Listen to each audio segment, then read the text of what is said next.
जय श्री राम, जय बागेश्वर धाम। नमस्कार दोस्तों, एक बार फिर से आप सभी का स्वागत है। ज्येष्ठ मास के शुक्ल पक्ष में आने वाली एकादशी की तिथि को निर्जला एकादशी के नाम से जाना जाता है। महाभारत काल में भीम ने कठिन परिस्थितियां होने के बावजूद भी जंगलों में रहकर निर्जला एकादशी का व्रत किया था, तभी से इसे भीमसेनी एकादशी भी कहा जाता है। निर्जला एकादशी का व्रत कोई भी कर सकता है, लेकिन किसी भी बीमार व्यक्ति को या फिर दवाइयां खाने वाले व्यक्ति को निर्जला एकादशी का व्रत नहीं करना चाहिए। दोस्तों, निर्जला एकादशी का व्रत सभी एकादशी के व्रत में सर्वश्रेष्ठ माना गया है।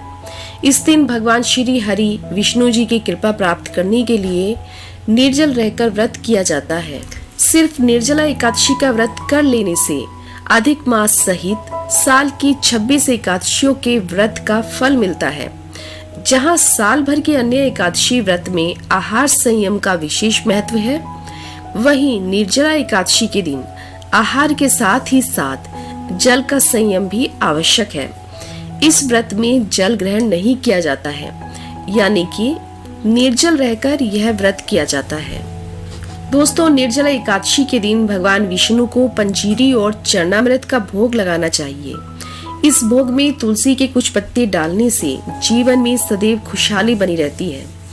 इससे भगवान विष्णु की विशेष कृपा प्राप्त होती है। विष्णु भगवान के भोग में तुलसी दल मिलाना अत्यंत ही लाभकारी माना जाता है, तो इसलिए आप ये बिल्कुल भी ना भूलें और तुलसी दल भगवान विष्णु के चरणामृत में, उनकी पंजीरी में जरूर डालें।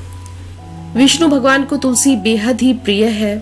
इस दिन शाम के समय तुलसी के पौधे के सामने घी का दीपक जरूर जलाना चाहिए। इसके बाद विष्णु भगवान के मंत्रों का जाप करते हुए 11 बार तुलसी के पौधे की परिक्रमा करें।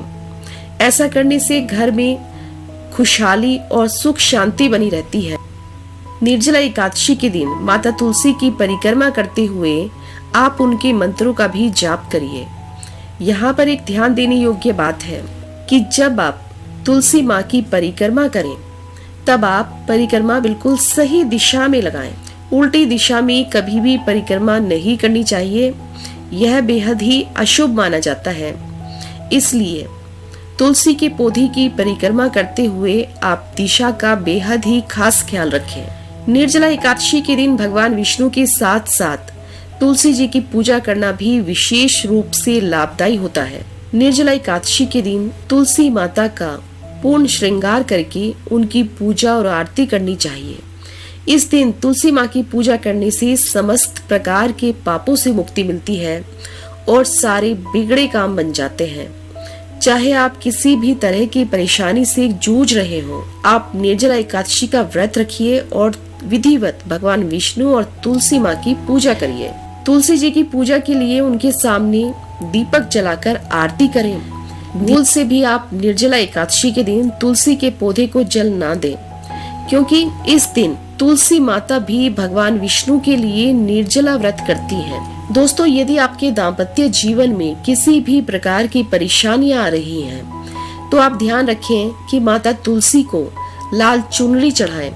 लाल चुनरी सौभाग्य का प्रतीक होती है, इसलिए इसे तुलसी पर चढ़ाने से भगवान विष्णु और माता लक्ष्मी की कृपा सदैव आप पर और आपके दाम्पत्य जीवन पर रहती है। इसलिए आप निर्जला एकादशी के दिन प्रातःकाल जल्दी उठें और स्नान आदि के पश्चात भगवान विष्णु के मंत्र ओम नमो भगवते वासुदेवाय का जाप करें। इस मंत्र का जाप करते हुए यदि आप माता तुलसी की पूजा करते हैं, तो आपके जीवन में सदैव खुशहाली बनी रहती है। और दोस्तों, यदि इस दिन भगवान विष्णु को भोग लगाते समय आप तुलसी के पौधे को भी भोग में अर्पित करते हैं, तो इससे आपकी सभी प्रकार की मनोकामनाएं पूरी होंगी और आपके जीवन में जिस भी तरह की परेशानियां हैं, आपको अपनी सभी परेशानियों से छुटकारा मिल जाएगा।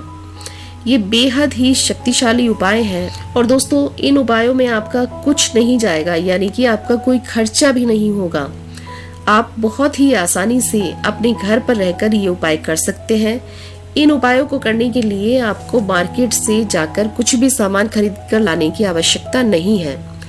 तो आप ये तुलसी माता के ये उपाय जरूर करिएगा और इस बार निर्जला एकादशी पर आप भी भगवान विष्णु, माता लक्ष्मी और माता तुलसी की कृपा प्राप्त करिए।